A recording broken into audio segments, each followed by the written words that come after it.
Craft, episódio 3, a grande fuga.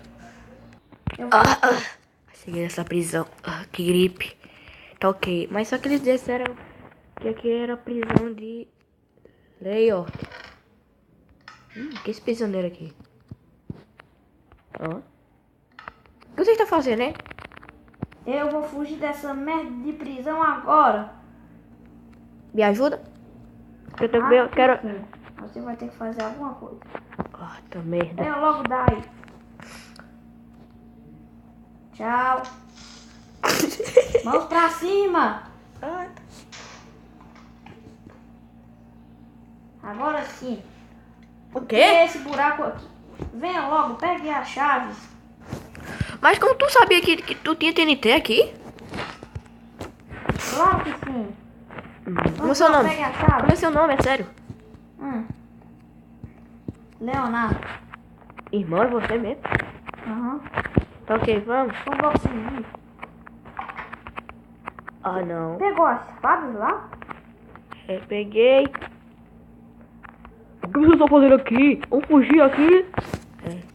Parece que é o policial. Ok, vamos ter que esfaquear e matar ele. Ah! Ei, irmão, para! Tá. Ai, meu Deus. Ai, Conseguimos. falta só aquele ali. Vai, bota a chave. Eu não tenho a chave. Vou fechar aqui logo antes que alguém chegue. Os lobinhos.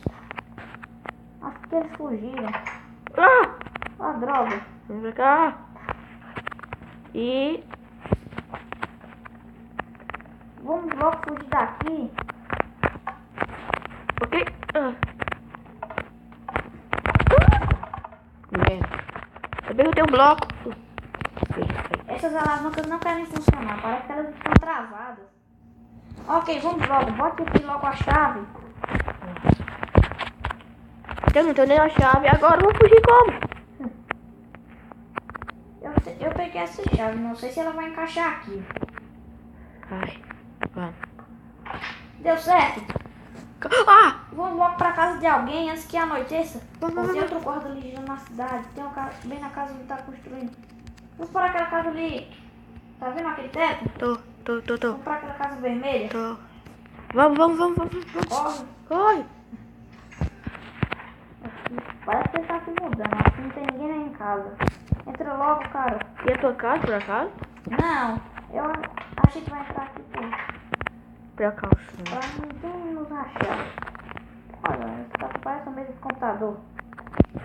Vamos ficar aqui em cima. Ok.